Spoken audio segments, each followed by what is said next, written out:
Welcome to Art and Philosophy. In this episode, we explore The Taste of Things, a film where food becomes memory and silence speaks louder than words. Beneath its delicate surface lies a world of philosophical meaning. We'll examine how the film reflects the sensual imagination of Gaston Bachelard and the temporal depth of Martin Heidegger, while also challenging the rationalism of Immanuel Kant and the pessimism of Schopenhauer. Let's begin. In The Taste of Things, Tran Anh Hung crafts more than a love story. It's a meditation on time, mortality, care, and the quiet power of the senses. This is not just a film about food, it is a film about being. Gaston Bachelard believed that imagination and knowledge are rooted in sensation. He argued that poetic thinking doesn't come from reason. It comes from reverie, from smell, touch, and taste. In The Taste of Things, cooking becomes a form of knowing. Through food, Dodin and Eugénie communicate, remember, and reveal love without speaking. Their kitchen is not a place of work, it is a space of intimacy and shared memory. Bachelard once wrote, "Poetic thought is born in reverie, and reverie begins with the senses." This is where the film lives, not in dialogue, but in aroma, texture, and gesture. Time flows slowly in this film, and that slowness isn't accidental, it is philosophical. For Heidegger, to live authentically is to live with death in mind, to understand that life is finite and therefore meaningful.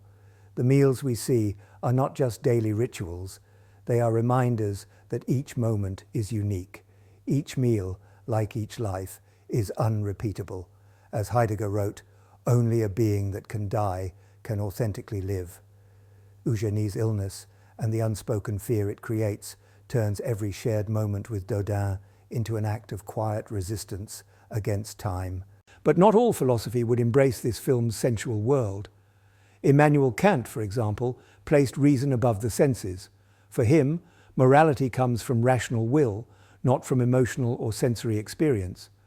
Kant might see this devotion to culinary pleasure as morally neutral, perhaps even dangerous. But in The Taste of Things, reason is not the path to truth. Instead, truth is simmered, tasted, and shared. Kant wrote, "Reason is the faculty of principles." But here, it's taste, not principle, that guides the characters' lives. And then there's Schopenhauer, the philosopher of pessimism, who believed that desire leads only to suffering. According to him, beauty and love deceive us into a cycle of longing and pain. But in this film, desire is not torment, it's not chaotic, it's tender. Cooking for someone, eating with them, these are acts of love that do not demand possession. They require presence, attention. Their love is not a feverish hunger, it is a slow-burning warmth. Schopenhauer wrote, "Every satisfaction is only transitory, it merely gives birth to new desires." But in this film, satisfaction is not the enemy, it's the point.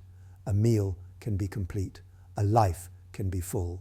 The Taste of Things invites us to slow down, to smell, to listen, to care. It reminds us that meaning is not always found in speech or grand declarations, but in the gentle acts of chopping, tasting, serving, and being.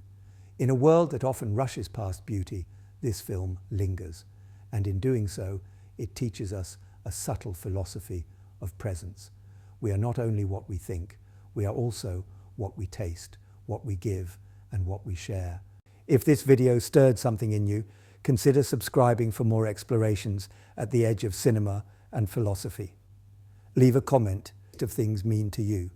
And as always, thank you for watching Art and Philosophy, where every frame has something to teach us, if we're willing to taste it.